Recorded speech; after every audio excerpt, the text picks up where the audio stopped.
I love it. I love it. That's great. Cool. I'm excited. Well, why don't we start? Why don't we jump right in then by telling listeners about mindful arts? How long have you guys been in existence, and how did it come about? Right. So we've been around for about 6 years, and I was running a theater school in San Francisco for about 18 years, and I just needed a break. I needed to do something different, and I kind of stumbled into mindfulness through Mindful Schools, which is a great online resource for teachers around the world. And I took about 3 or 4 of their courses and started teaching in the schools, and I was going in about twice a week.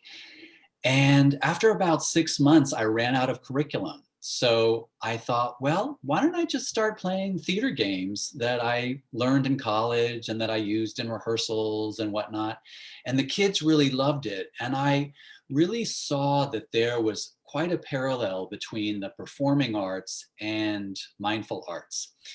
Both ask the participant to be in the present moment, to connect with the people in front of you, whether you're on stage or off, to listen to your body so you can be authentic with the experience, Right. and and not think about the past or the future. If your mom is in the audience or a reviewer is in the audience, you don't want to go there. You just want to live in the reality of the moment on stage.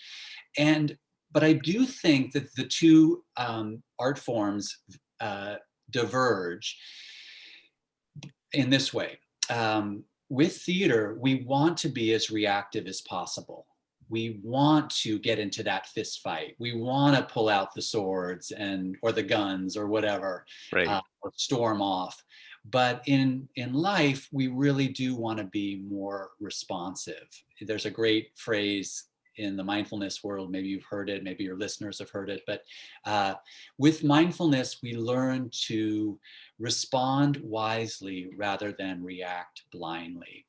And I really think about that is, Right. take that breath, slow down so we can make our wisest choice. I not only have I heard that, I say it ad nauseum. I'm sure my listeners are like, "Oh God, yes, I That's get so it." funny. I said it unprompted. It's Right. Exactly, listeners. He was not led in any way down that path. That's right.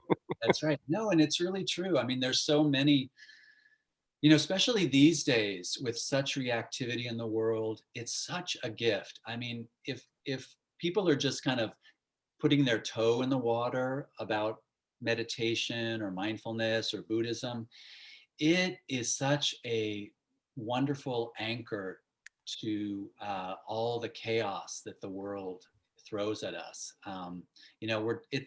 You've also heard that term.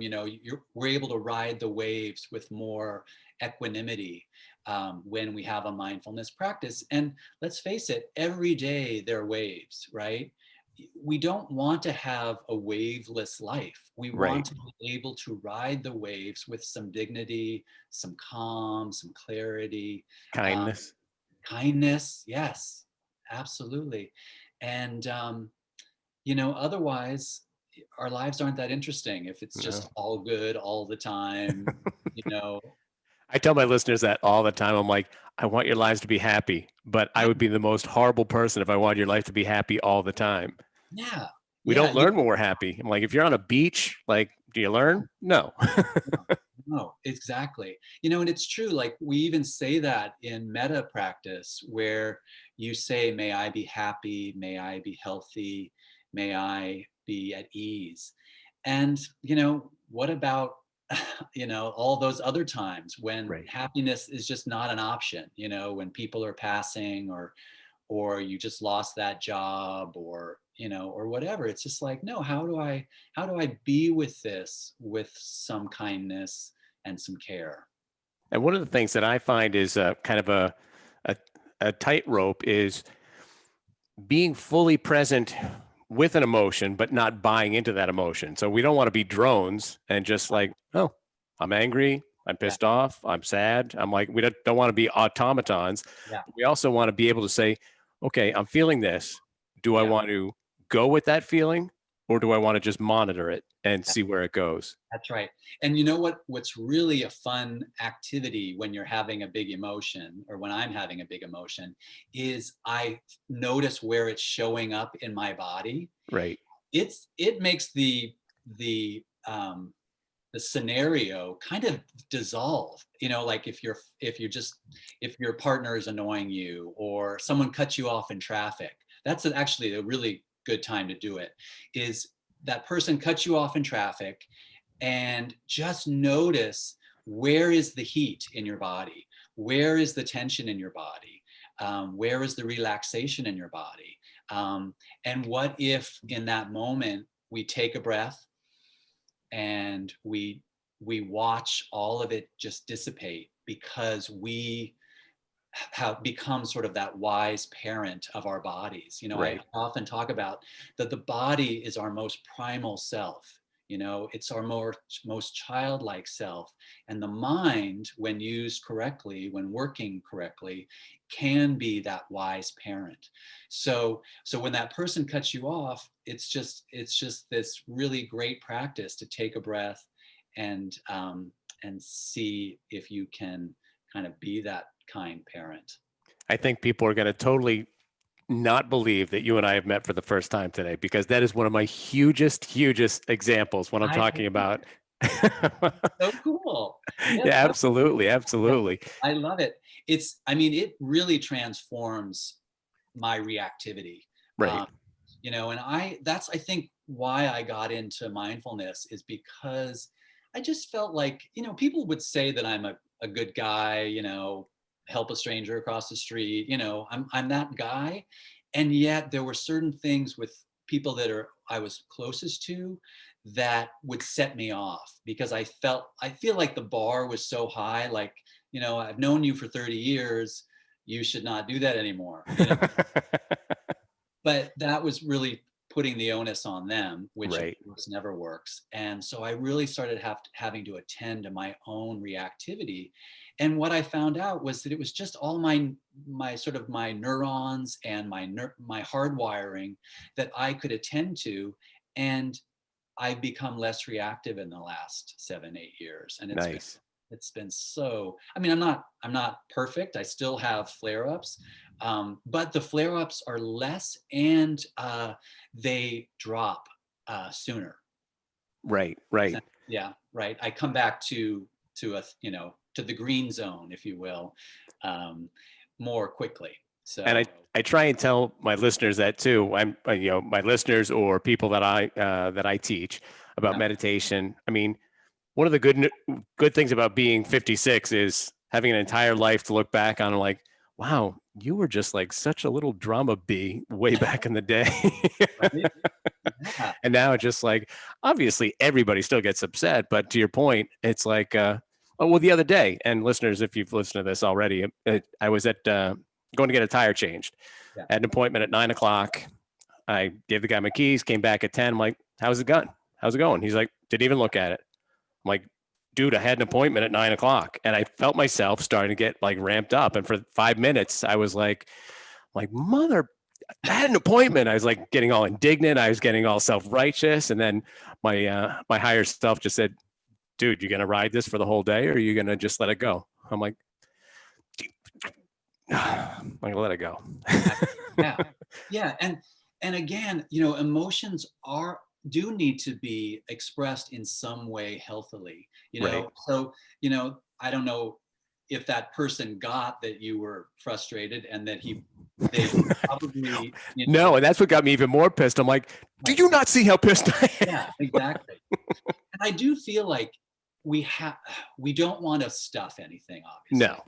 We want to say, that really pissed me off, and I'd appreciate it, or your next client would appreciate it, that if you show up, or you keep a better calendar, or whatever. Right. And that's hard to do. I mean, I like I said, I'm a nice guy, so if I have conflict, it is hard for me to say, that really hurt my feelings, or Right. that really frustrated me. And that's sort of, I think, my work too, is to tend to the body and then be as skillful as possible with what I do next with this information that the body is trying to give me. Right. And it was awesome because I relayed this story on my other podcast, Calmer in 5. And I was talking about how, like, the other day I went back, I made another appointment. Obviously when I got done, I'm like, what the hell with you guys? I'm never coming back here. Then I just thought about it. I'm like, there's a lesson here. So I called him up and I got on the phone with this one guy, and he wasn't the guy I was talking to. So I said, hey, I'd like to come down and have my car fixed. And I just kind of got ramped up, and I'm like, I was there on Sunday, blah, blah, blah, blah. I'm like, so I was kind of a total D to this guy. And then as I hung up the phone, I was getting ready to go to the place to get the car fixed. I'm like, dude, you were just a total jackass, and you need to say you're sorry. So when I got there, I said, were you the guy that I just talked to on the phone? He's like, yeah. I said, yeah, I need to apologize. I'm like, you didn't know me from the hole in the wall. I had a rotten day on Sunday. He's like, I just want to say I'm sorry. I took it out on you. He's like, dude, no worries. I appreciate that. But he's like, we all had a totally S day on Sunday. He's like, 2 guys called out. Everybody that walked through this door was mad at us. He's like, and we got pissed. I got pissed. I'm like, today's a new day. He's like, it is. So I'm like, thanks. That's so cool. Good for Yeah. you. And I felt better too. Because like I said on the podcast, I'm like, if you hold that in, just to your point, if you carry that around with you without any acknowledgement of where it is in your body, where it is in your mind, where it is in your soul, I'm like, you don't want to carry that stuff around.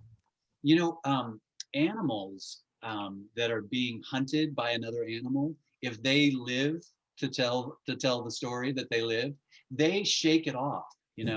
And I feel like that's something humans could really do more often. Yeah. Like before an actor goes on stage, I'd say 100%, 95% of us will shake our shoulders, will, do some facial exercises, will stretch to really kind of let that tension go of, Right. The impending nerves that might show up. And so it's a real good idea to in some way acknowledge the emotion and the harm we may have caused. Right. And move on. And I should probably let you know that I studied acting at Ithaca College. Oh, you're kidding. Yeah, I went to NYU down the street.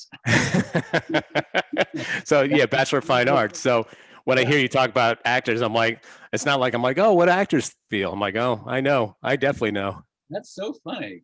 Yeah, it was cool. And so it was great that that realization you made between being mindful and being on stage, because just like I said, my mind automatically went back to the hundreds of times I was on stage and thinking about, like, yeah, you're not thinking about what your next line is. You're totally like right there. It's like, and you're not looking out in the audience, even though mom and dad are out there. Right. Yeah, and that's true. Like when you're on stage and you're in the zone, it's just you're listening to the other actor and, oh, wow, they're nodding their head or whatever, or they're clenching their fist or whatever it is. And you are just ready to kind of dance with them on stage. Right. And that's really what I love about mindfulness is it just it allows you to dance. I think a lot of people think mindfulness is about flatlining your life so nothing bothers you, but that's not real. So that's an unrealistic expectation, and I don't want people to ever think that they don't want to have big emotions anymore, and that's why they're studying mindfulness. It's just not the way it works. Right. I tell people you don't want to be Mr. Spock. No.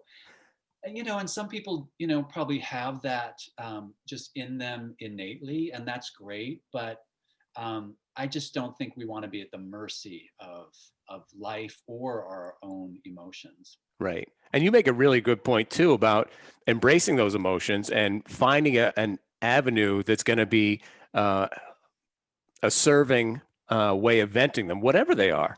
Yeah. If you're feeling happy at if you have a thought at a funeral and you're feeling happy, you can't be like, woohoo! I'd be like, okay, cool. This is how I feel. This is what I can do now in this moment, and just go with that and make all those moments full. And to your point, not like flatline, just like find what's going to work in that moment and appropriately and accurately for you and your soul, express it in a good way. Yeah, I love that. I love that. So, I forgot I didn't finish my story about how Mindful Arts San Francisco started. Yeah, absolutely. So basically, we now have about 40 volunteers in the schools. We're doing it virtually now, Right. and which is actually wonderful because more teachers want us because they have a hard time filling 5 hours just on a screen, and they also know that their kids need some diversity throughout the day, since it's really hard to maintain focus, especially when you're five for 5 hours.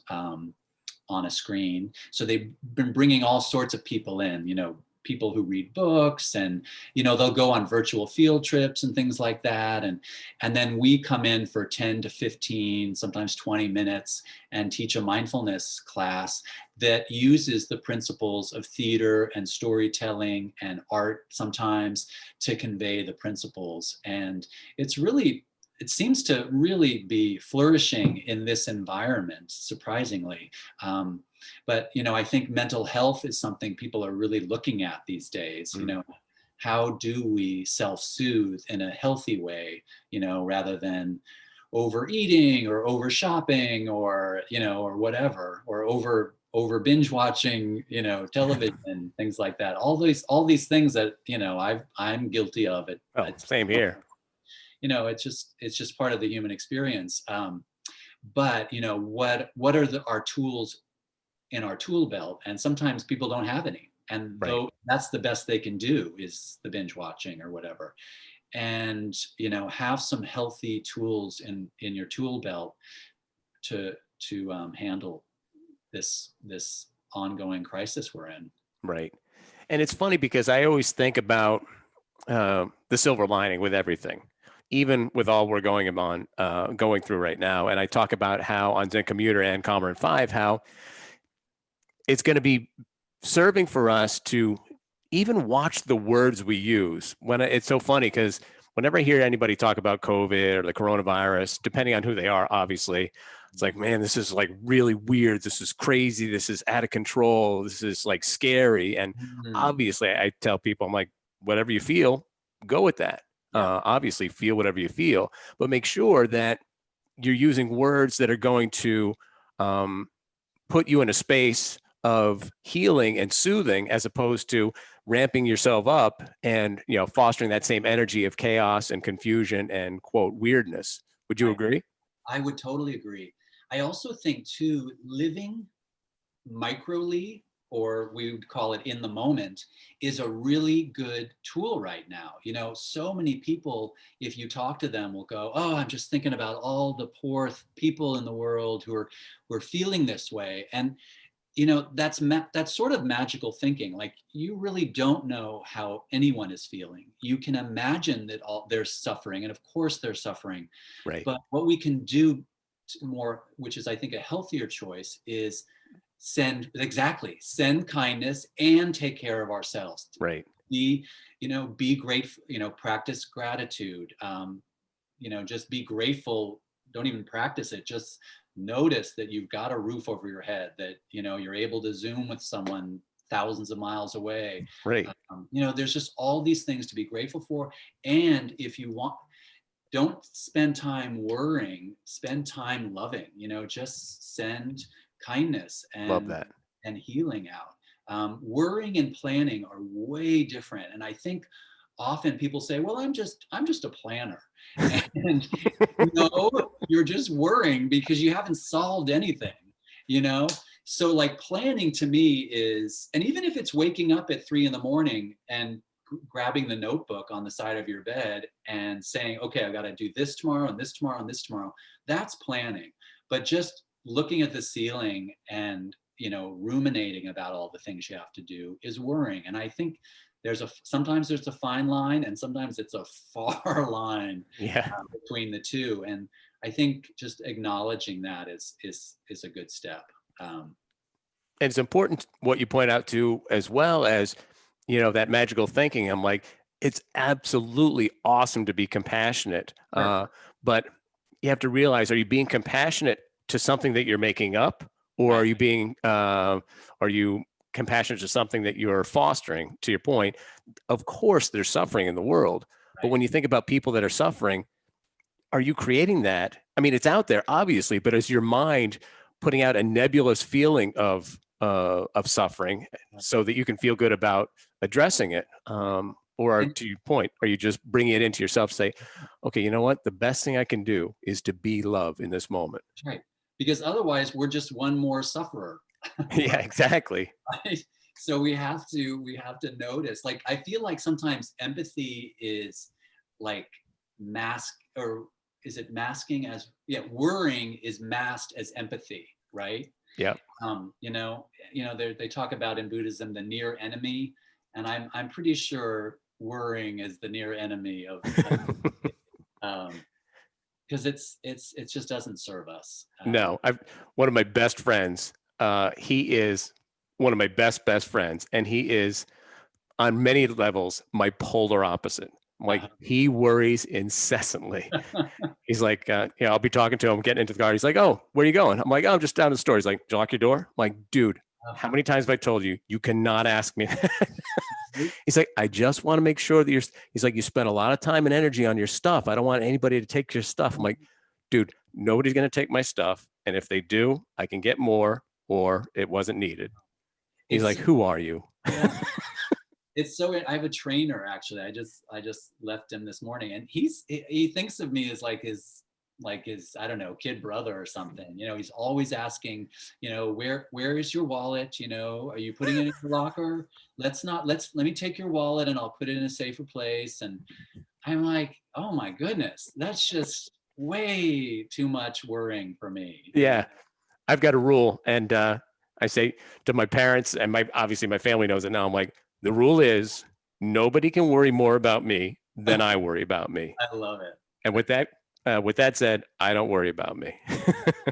That's great. Yeah, I mean, I, I definitely have a propensity for worry. So I don't want to kind of cultivate it because, Right. we can cultivate every aspect of ourselves, and that's not one I want to. I am thankful that I do not have that propensity. I'm probably the exact opposite. I'm like, dude, whatever. People are like, That's will you care about something? I'm like, I care a lot about a lot of things. I just don't get bent around the axle. that's great.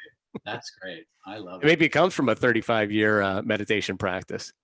35 years. Wow. How Yeah. did how did you get started? My mom, thankfully, she Zen commuter listeners know the story, but for those that are new to the show, she used to teach meditation, or she used to have two people come into the house to teach meditation to a group of people in the neighborhood or in the town. Wow. So there's about 10 of them all together. This was 1981. So, and I was interested, but for some reason, my mom wouldn't let me play with the kids. Oh, really? So I'd Huh. be outside the door. We had a bigger house. My mom had a real estate business, and the first two rooms were her office and like a sitting room. So people Right. come into the sitting room, and she'd teach meditation with these two people, and I'd be sitting outside, just like totally captivated. I'm like, oh. And then one day she's like, "You want to join us?" I'm like, "Are you kidding me? I've been outside this door for like a year." so, I love it. so I joined, and that's when I first learned about meditation, and obviously my life has never been the same in the most wonderful way. That's so cool. I was thinking, 25. I was thinking about my theater training, and like being on stage for 2 hours. I've done a few one-man shows. I've been lucky enough to do a few one-man shows, Nice. and I'm on stage playing all these different characters. And that's a meditation. I don't have the luxury of thinking about, oh, when I get home, I'll do my laundry or have a sandwich or whatever. You, Yeah. you just can't go there. You have to just be completely there. Otherwise, things do Yeah. not. You're getting tomatoes lobbed at you. And, and I have to say that really feels like that was training for this training.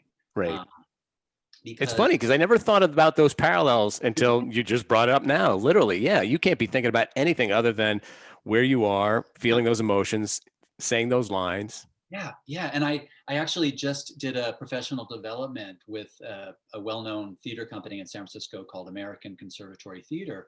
And I was speaking to their teaching staff, and I said, who among you was told by your acting teacher that you can use these skills that you're learning in class in the real world, and no one raised their hand. And it's just so fascinating to me that um, that theater schools don't teach that. It's really interesting. I mean, there's no mistake that when you hang out with theater people, you're engaged because they're fascinating people.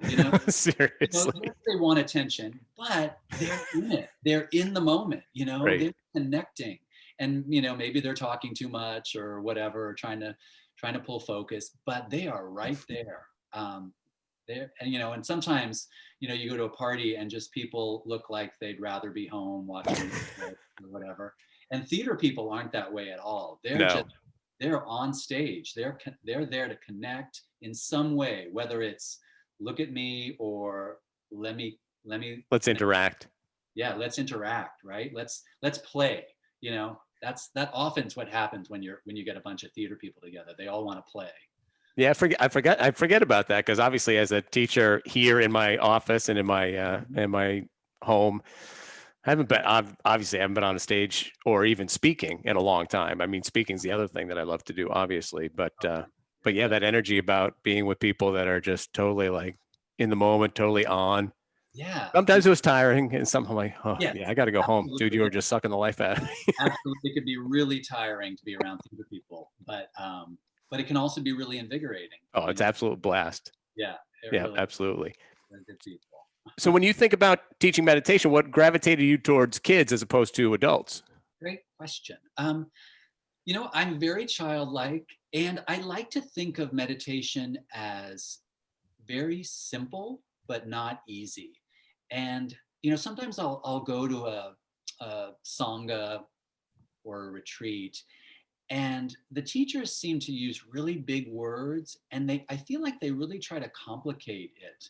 And I just don't think that's the message that I want to convey. I don't want to Right. sound smart necessarily. I want to seem welcoming, and I want this to seem easy and fun. Um, so that kids and adults, in fact, a lot of adults will read my books and go, wow, this is for adults too. And I'm really pleased with that, because Yeah. there is a sophistication to my work, but there's also an ease to it and a simplicity to it that I really am thankful for. Oh, So that's awesome. I so would yeah. imagine. Yeah. I was just going to say, not to interrupt, it must be an absolute blast. I love kids, and that's coming from a place like when I was younger, I did not like kids at all. I'm like, whose kid is screaming? I'm like, who's the Right, rotten parent that's not taking care of this kid? And right, now, whenever I see a kid, I'm just like, oh, you are so lucky. You got a whole world. right. Yeah. And and I think another thing that just lifts me up so much is when you hear a story like, I'll tell you one story. This first grader went to the doctor with his auntie or grandmother, and the kid had a lot of trauma in his life, Mm, and the doctor was certainly not a place that he felt safe at. Just was one more thing right. to worry about. And so his blood pressure was through the roof. And the doctor, this is a first grader, said, I'm really worried about you right now. I can't even get a reading. Your blood pressure is so high. And so I don't know if it was the grandmother or the first grader, but he said, okay, you know what? Why don't I do my poem that I do in class, in mindfulness class? So he does this poem, and it's a way to connect with your mind and your body and your breath so that you can kind of regulate. And he did the poem. The doctor checked his blood pressure, and it had dropped back down to normal. That's so So, awesome. and that just gives me goosebumps thinking. I'm like, I'm like just tearing up hearing that story. I'm like, that's so beautiful. Yeah, yeah. And there's so many different stories like that. I guess when I first got into mindfulness with kids, I thought, I'm gonna hopefully change the trajectory of these kids' lives. But I was thinking, like when they get into the teenage years, their 20s, I really want them to make their smartest choices. Um, but I wasn't thinking so much, like on a day-to-day basis. But of course, You know, you run into kids in the hallway and they're upset, and you know, I just do this body scan with them, and then 30 seconds to a minute later, they've got a smile on their face, they're able to talk about their feelings. And that's you know, a lifesaver right there, is to know how you're feeling so you can be articulate about it and get the help you need. And absolutely. And I don't even know. It's funny when I tell people, people say, oh, 2020 or this, the time that we're living in, things were so much easier back when we were kids or, back in the 80s. And I'm like, I don't think it was. I think things are just the same. And we hear about it more, obviously, because of the news and because we're linked in, we're connected at all times. But I'm like, I have a feeling the same stuff was going on. And what the point I'm trying to make is that, you know, there's obviously a lot of bullying with kids right now. So a mindfulness program can help them feel empowered to not take on any of that. But I mean, candidly, I'm like, I was bullied as a kid, totally. Yeah, me too. Um, Me too. and when high school came, I don't know what happened with people. They just did a total 180. Like junior high, they're like picking on me. And I'm like, I was actually, my mom was obviously cool enough to say, you know what, it's all good. And she helped me through all that. And Yeah. then high school came around, they're like, Walters, hey, what's up? I'm like, you Interesting. just like last year, you Right. were like stuffing me in a locker. And so But this was high school. This was high school that people that switched. yeah, exactly. Yeah. It was funny too because when in high school I became I did acting all throughout high school, so everybody had seen me in shows and they knew that I was good. They're like, "Wow, dude, you were really good in that show." I'm like, "Oh, thanks. That's really nice. I'm glad that you like it, so you don't like push me into a locker anymore." Exactly. Exactly. Yeah. You know, I mean, when I do professional development, sometimes I'll ask teachers, "Why do you think mindfulness has really taken off?" And I do think, you know, our brains are just overtaxed, don't you? Like Oh, absolutely. so much. I mean, like the phone is right here, the computer's right here. You know, just there's so much that I have to deal with every day that I didn't have to deal with, you know, even 10 years ago. Like, Yeah, seriously. you know, things I have to email, things I have to mail. It's just like, oy, oy, oy. Yeah, And you just have to like take it one thing at a time right. and not kind of feel it all collapse on top of you. And that's hard to do, and it's a practice, you know. Now, So where did you learn how to meditate? yeah, so basically it was through mindful schools, and then I also am lucky enough to live near Spirit Rock Meditation Center, which is about 45 minutes from my house. So every Wednesday before COVID, for years, Right. 6, 7 years, I was going up there for a 2 hour sangha. And then I know it was wonderful. And then Seriously, I'm really, jealous. it's a really pretty place. Like the deer just sort of walk right by you because everyone's so blissed out, and the So turkeys awesome. come up to the window while you're meditating, and they'll see their reflection in the mirror or in the glass, and they'll just knock at themselves, thinking, "All right, you ready? You want to fight? You want to fight?" And so we just all just laugh and go back to meditating, because you'll That's hear the awesome. knock, knock, knock. Anyway, it's a beautiful place, and they have retreats and beautiful accommodations and a creek running through it. It's Dang. and then, as it turned out, about 2 blocks from my house, Monday meditation started a number of years ago. So I've been going to that as well. And that's, of course, online as well as Spirit Rock. So Right. I go to like 3 meditations a week, and then I lead one for teachers in San Francisco for the last month or so. And it's still very small. There's like 5 of us, but we're trying to let the whole school district know. So hopefully Right. we'll have, you know, quite a few people join eventually. So that's basically how I get communal practice. And then I would say, I'm going to be completely honest, sometimes I skip them. Like today, for whatever reason, I woke up and I just felt like I didn't want to meditate. But normally I meditate every day before I get out of bed for about a half an hour. And Nice. I use that poem. I'll do metta practice. You know, I'll just kind of go with whatever I'm feeling for the day. And that's usually daily. And then, of course, walking the dog, you know, doing things, those mundane things. It's a really good time to practice present moment awareness. and doing one thing at a time. That's really, I think, doing one thing at a time with kindness is what we're trying to do. Love Uh, that. I think that's really what mindfulness is. And the meditation helps us kind of set the day up for that behavior. Um, because when you're sitting, you're like, oh, I really want to go get some coffee, or I really want to, write that thing down. And instead you stay with it, with the breath, with the body, and you just let those thoughts float on by.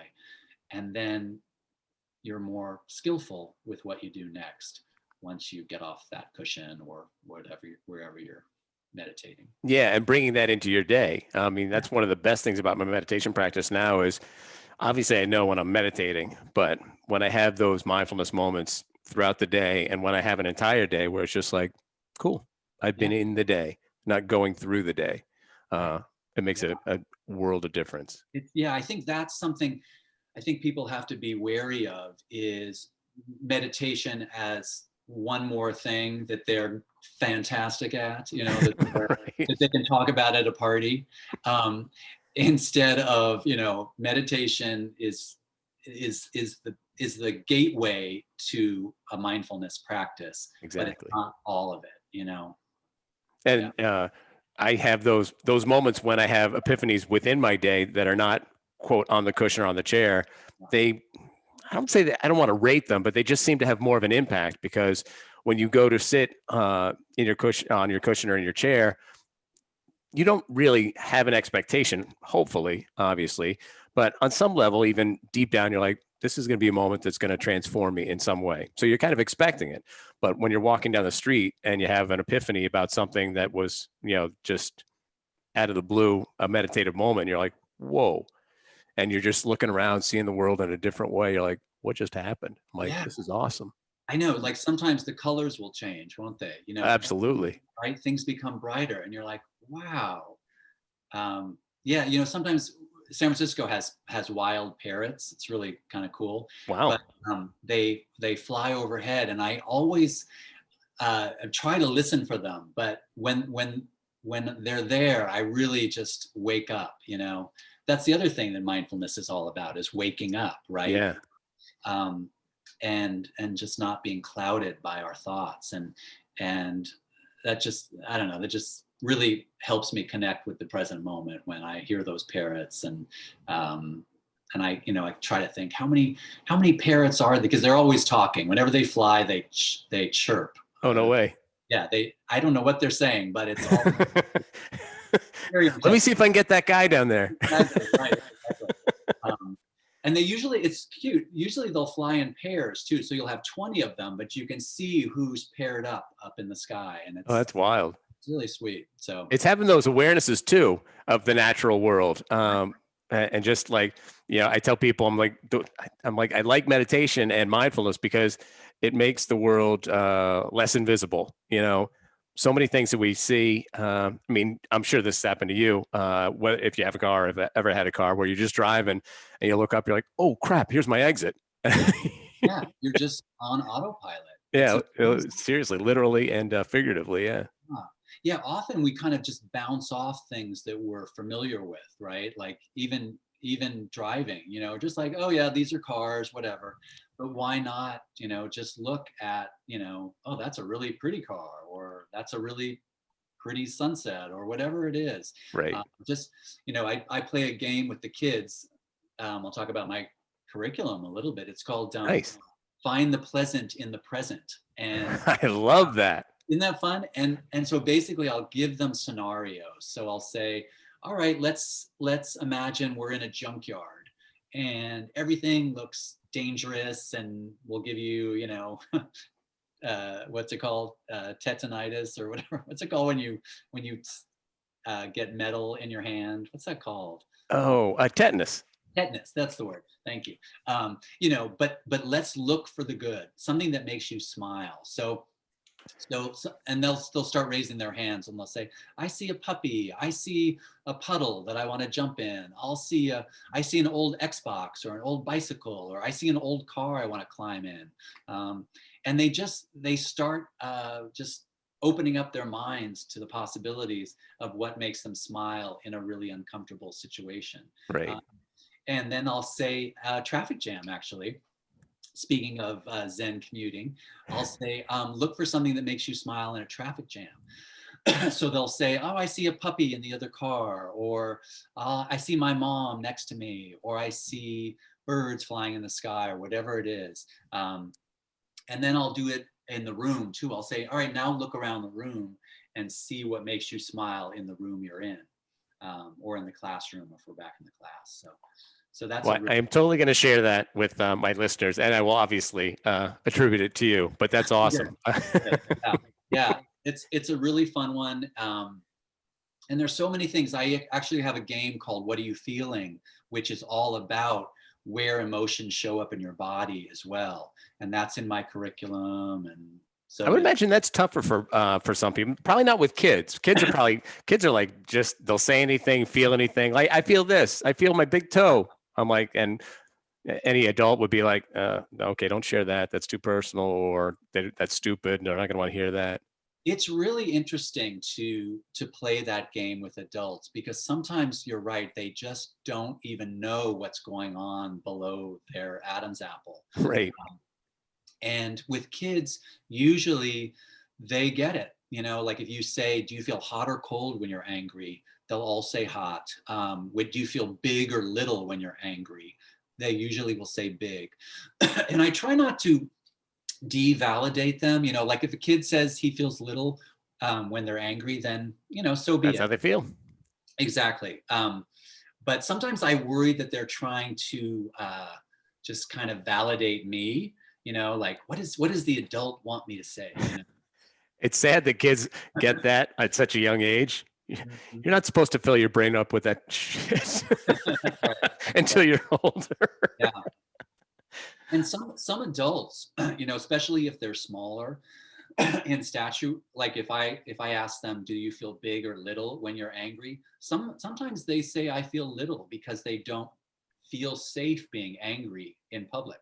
Right, right. That's a good point to make. Yeah, isn't that interesting? Yeah, there's no commonality. There Right. obviously there's not going to be any commonality, but there are some similarities, but not everybody's going to feel the same thing at the same time, especially And given their history. that's right, exactly right. Whatever their individual history is. So yeah, so sometimes they'll say, well, it depends. If I'm, with my husband, I feel big, and Right. if I'm out on the street, I feel little. So it's interesting. So what are the next steps for Mindful Arts San Francisco? Are you guys looking to stay within the San Francisco area and just slowly branch out? Or are you looking at like Right. teaching people online so somebody in Nebraska can teach? Yeah.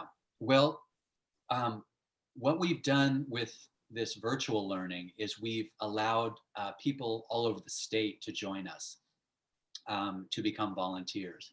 But we can't really allow people across state lines to join us. But here's the thing, it is such an easy program to start. Mhm. I started with just me going into the classroom as a volunteer. And then slowly people started hearing about it and wanted to do it. I was just talking to some people in New Jersey who have a podcast, and he's been using my curriculum for the last month. And he's like, Andrew, this is so easy. The kids love it. Um, and I said, well, go for it. Basically it's yours. The book is Mindful Arts in the Classroom. I've written 4 books, but excuse me, Mindful Arts in the Classroom is the curriculum, and it's 200 pages, and each chapter is like 6-7 pages, and it's just super easy to use. So I hope people all over the country just start their own mindful arts programs, Nice. Oh, and that's awesome. they don't need us. And we did hire this year a program manager, so for kind of a nominal fee, really, in a when you're talking about a nonprofit, uh, this excuse me excuse me this woman is coordinating all of this, so you're not paying out of pocket too much. Oh, that's awesome. Yeah, yeah. Nice. Well, as we draw to our hour, I was wondering how people can follow Mindful Arts San Francisco, how they can donate or find Great. out more about what you guys are doing. Well, if it'd be great to donate. We definitely have to raise funds for our program manager next year. Excuse me. I drink ginger with pepper tea, and so a Mystery lot solved. in my throat. So I apologize.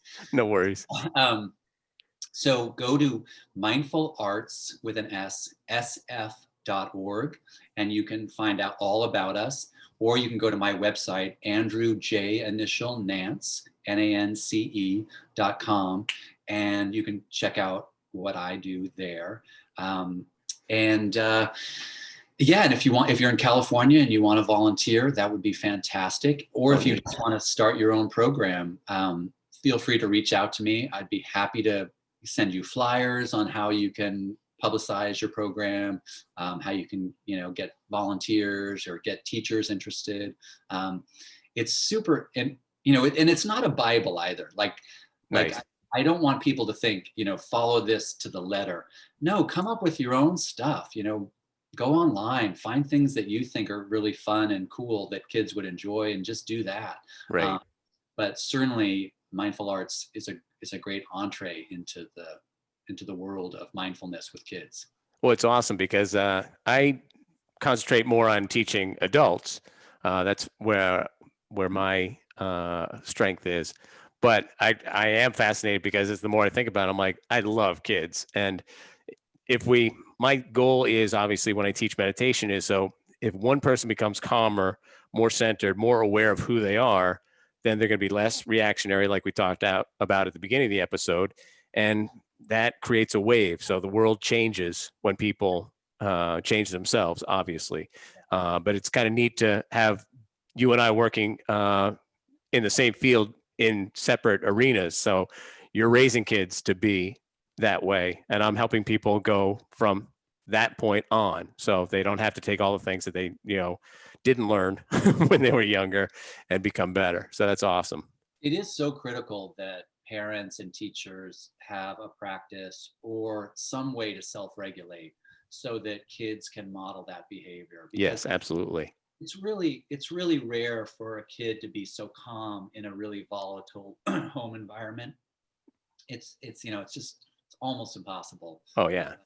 I Um, used to teach, I used to counsel emotionally disturbed teenagers at a locked unit in Boston. So obviously they came from some very troubled homes. And so to your point, there's no way that you have any chance of, for want of a better word, making it unless you find a way to, and obviously they did it in the most unhelpful ways, but teaching kids how to do things, how to regulate whatever's coming. And that's what one of the things I teach in Zen Commuter and Calmer in 5 is when you have a center of calm, yeah, you can be in a war zone. You can be in a domestic, a house where there's domestic abuse going on, but you have that space to come into within you and you can take it wherever you go. So wherever you find yourself, whether it be in the woods and you're just, the sun is shining, or if you're like in the middle of a fight, you always have that calm with you. that's right. No, it's really an amazing life skill. So you were teaching them meditation practices? I actually was not. Okay. Back then, I wasn't as committed to teaching as I was now. I mean, we did. My thought was, it's difficult, and you probably understand this too. If there are kids that have some painful memories in the past, obviously closing their eyes or having them close their eyes could bring back a torrent of things. So that's why I didn't teach that. But I did, deep breathing, obviously with our eyes open, just walking meditations. So yeah. Those are really important life skills. Yeah, yeah, I totally agree about closing your eyes. Don't ever force a kid to close their eyes. Yeah, You know, exactly. what I actually think is really fun to do is when you have 25 little kids on the computer, is just say, look at yourself in the computer. And if you're moving, you're unfocused. Your puppy mind is sort of taken over. Nice. Now see if you can be still and use your breath to just focus on yourself. And then suddenly 25 little kids are just looking at themselves and they're fascinated that it's like everyone's frozen basically. That's so So awesome. it's really kind of cool. It's like it's like It this really sounds totally great cool. yeah, yeah, it's really neat. So Nice. yeah, that's why I like making it fun.